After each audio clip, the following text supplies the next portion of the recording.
House of the Dragon was insane. Some of us thought that before the Game of Thrones plot, the world was a peaceful, relaxing place. And we were wrong. So wrong. House of the Dragon was an amazing new installment in the Game of Thrones universe. And guess what? We recently heard that it's been renewed for a second season. But because we're impatient fans and we're desperate for some more action, let's have a look at how the first season was brought to life. From a giant set made out of screens to a hilarious mistake involving green fingers, this is how House of the Dragon was actually made. Do you remember that Colosseum-like structure in episode 1? Man, that CGI looked so real. Of course it did, because it wasn't CGI. The team actually built most of that structure in a field. And yes, the jousting in the tournament, that's also real. The knights are using special spears that are designed to smash dramatically into little pieces when they crash. And I have to say, I'd love to try some prop spear jousting with my friends this weekend. But was any of it CGI? It sure was.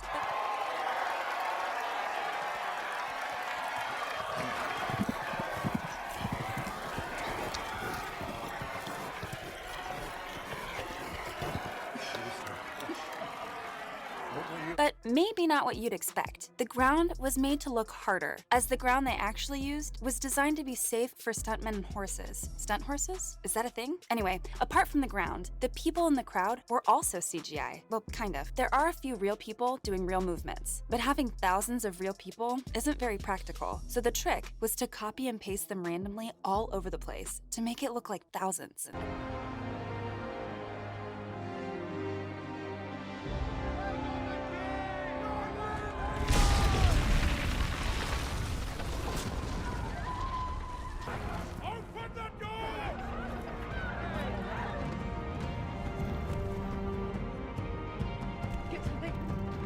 A similar technique was used to create the cityscapes in King's Landing. The VFX team created a gigantic, beautiful digital version of the city. Some of the buildings are unique, full models. But to make the city look big, they used 30 different types of houses and cloned them to make thousands. As you can see, part of the magic of the show is the combination of CGI and real-life sets. This means that when we actually see the city from ground level, we're looking at the city of Caceres in Spain, a town that looks totally medieval, with a few adjustments, of course. Sometimes, however, the best thing is to go full digital. That's why they used the Volume. The Volume is a virtual high-tech set for the 21st century. It has over 2,000 screens that allow cast and crew to see the VFX in real time. This makes everything more precise when it comes to blending real shots and CGI, but also for actors to fully immerse themselves in the fantasy world of the show. This is especially useful in impossible sets, like the Dragonstone Bridge, which was really only half a bridge inside a building somewhere in England. We're living in the future.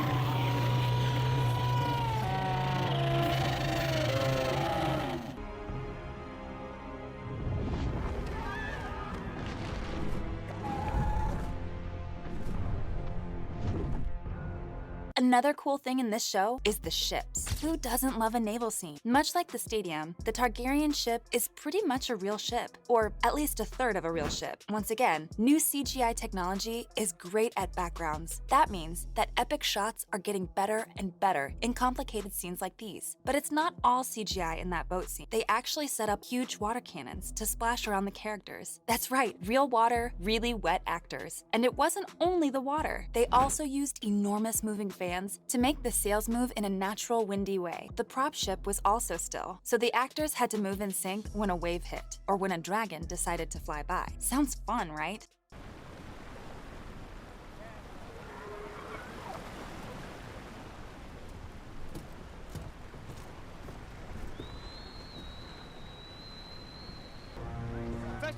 I'm fine.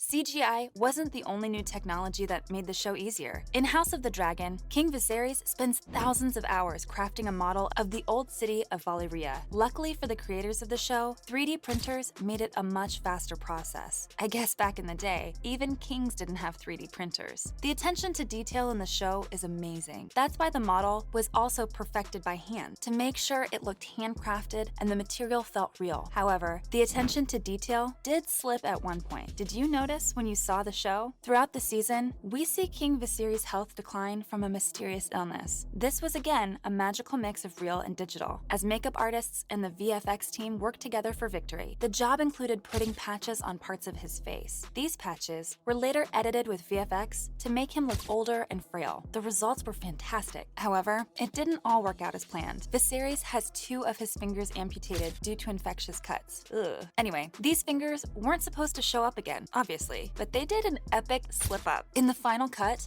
Viserys appears with his healthy fingers wrapped in green tape. I suppose they forgot that detail. Anyway, HBO did apologize and fixed the mistake afterward. Did you happen to see it on time? The king has been under heavy stresses preparing for the birth. Bad humors of the mind can adversely affect the body. Whatever it is, it needs to be kept quiet.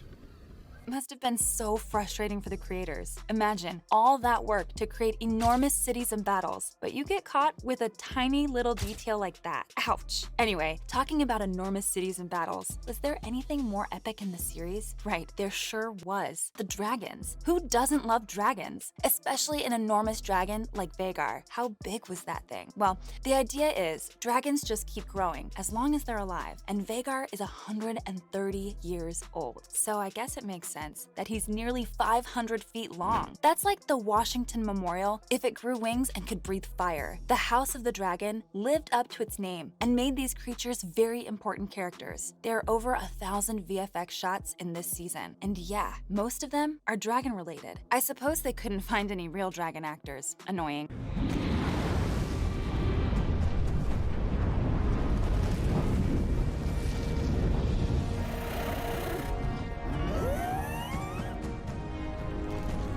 A lot of effort was put into giving these dragons distinct features and personalities. For example, because Vhagar is so old, she also has a lonely, grumpy personality. However, she finally allows Aemond to claim her, leading to some amazing night flying scenes. These are insane. But what's even cooler is the bucking machine they use to make it look real. The actor is actually being shaken around on a platform with a saddle, holding on for dear life in the volume set to make it look as real as possible. Boy, that is some serious dedication to your trade. The detail with the dragons was also much greater than in Game of Thrones, with small things like flies around the dragons and even, yeah, you guessed it, large volumes of dragon poop. I'm not looking forward to the day these people can recreate smell. Meanwhile, at least we can enjoy the scenes like that crazy dragon battle at the end of the season. By the way, did you know that they wrote this sequence by playing with toys? Yes, 2 grown men flying plastic dragons, a sight to see. But hey, thanks to all that, we got an amazing show. And believe it or not, that's how House of the Dragon was actually made. Have you heard of any other interesting behind-the-scenes facts? Share them with us in the comment section below. Lord of the 7 Kingdoms, and Protector of the Realm, do hereby name Rhaenyra Targaryen, Princess of Dragonstone, and heir to the Iron Throne.